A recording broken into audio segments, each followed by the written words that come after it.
This is last my friends today.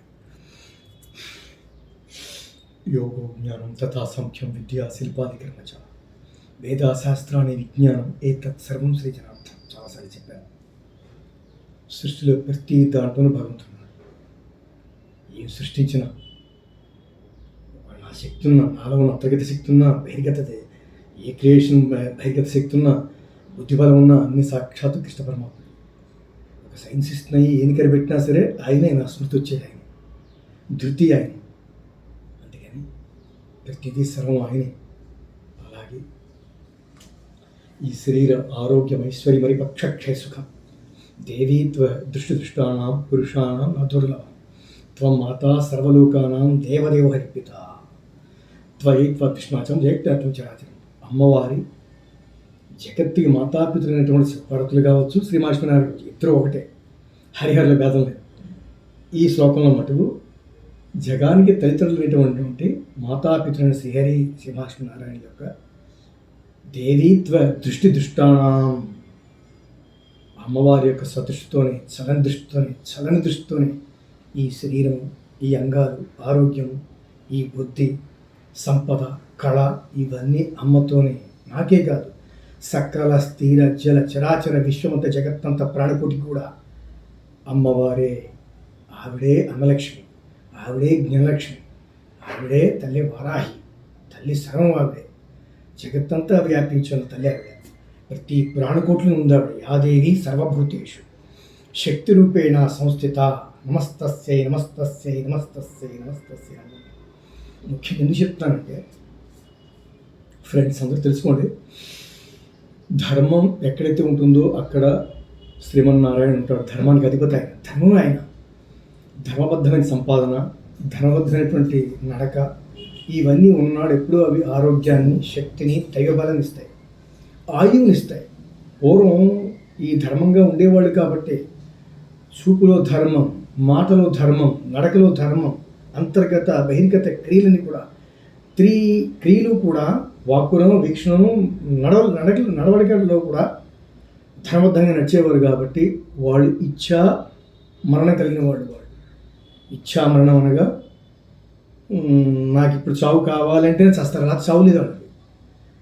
కారణం ధర్మం. ధర్మబద్ధంగా ఎప్పుడైతే నడుస్తారో, క్రియలు పాటిస్తారో వాళ్ళ ఆయువు పెరుగుతుంటుంది. వందల వేల సంవత్సరాలు పెరుగుతుంటుంది. అందుకని పూర్వం 2000 సంవత్సరాలు, 3000 సంవత్సరాలు పరిపాలించేవాడు వాడు. మరణం అది. అందుకని ఇచ్చామరణం ధర్మబద్ధంగా ఉంటే వస్తుంది. అలాగే ధర్మబద్ధంగా ఉంటే ఆయువు పెరుగుతుంది. ఎప్పుడైతే అధర్మాన్ని ఆశ్రయించి అధర్మ సంపాదనతో తింటామో ఇవన్నీ రివర్స్ అయిపోతాయి. ఆరోగ్యం ఉండదు, వంశాభివృద్ధి ఉండదు, ఏ సుఖాలు ఉండవు, దైవం ఉండదు, ఏముండదు. అవన్నీ బాహ్యంగా ఉంటే ఒకేసారి క్లాప్స్. బాహ్యంగా కొన్ని ఇవన్నీ భోగాలు, ఏ ఐహికమైన భోగాలు ఇచ్చినా అవన్నీ ఉండవు, క్షణాలు పడిపోతాయి. పేక మెడలతో సమానం కూలిపోతాయి. ఎప్పుడు ధర్మబద్ధంగా సంపాదించి తిన్నది, గంజనం తిన్నా బలమే. నేను తింటుంది అదే, నేను తింటున్న మనస్ఫూర్తిగా చెప్తున్నా, నేను తింటుంది అదే. నాకున్న సంపాదన ఎంత ఉంటుందో అంతే, నా దాంట్లోనే అప్పులు చేసుకుంటాను. అది దాటను, పరిధిని దాటను. అందులోనే జాగ్రత్తగా సంపాదించుకుంటాను. ధర్మంగానే నేను బతుకుతాను, ధర్మంగానే ఆశ్రయించి ఉంటాను, ధర్మాన్ని ఆశ్రయించి ఉంటాను. అందుకనే ఈ శరీర ఆరోగ్యం ఐశ్వర్యం మరి పక్షక్షయ సుఖం దేవీ దృష్టి దృష్టానాం పురుషాణాం దుర్లభం త్వం మాతా సర్వలోకానాం దేవదేవో హరి పిత త్వయి విష్ణునాచాం జగత్యాత్తం చరాచరం. ధర్మంగా ఉన్నవాళ్ళు భగవంతుడికి ఉంటాడు. Thank you my friends. Sorry, ఎక్కువ మాట్లాడనుకోవద్దు, మీరు గమనించండి ఎప్పుడు కూడా. ఎందుకంటే ప్రతి వ్యక్తి ధర్మంగా బతికితే ఏ గొడవలు ఉండవు. అది లేదు కాబట్టి మనకి ఇన్ని రకరకాల గొడవలు ఉన్నాయి. అన్నిటా ధర్మం ఉండాలి, అన్నిటా ఒక ఫ్యామిలీలో ధర్మం ఉండాలి, వైవాహిక జీవితంలో ధర్మం ఉండాలి, ఫ్రెండ్షిప్లో ధర్మం ఉండాలి, అన్నీ రకరకాలు. Okay friends, this is my friends. Hare Krishna.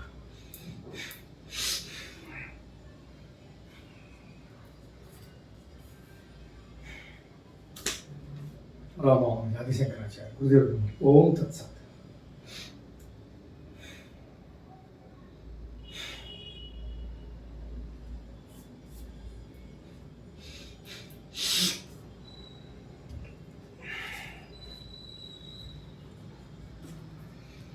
Radha Krishna वृंदा कृष्ण भगवान परमात्मा की जय।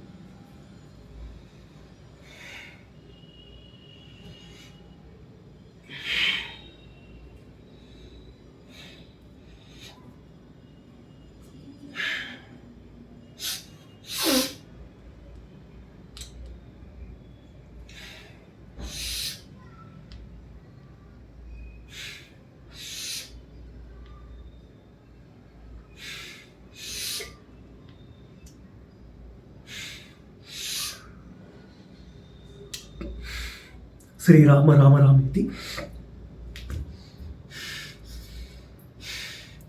స్లిప్ అవుతుంది ఇక్కడ, అది వేరే కొంచెం అనుకుంటే పడి వెళ్ళిపోను. ఓకే, రమే రామ రామ చాలాసార్లు లేచాను, 10 కోట్లు లేచిన రోజులు. Okay, thank you my friends.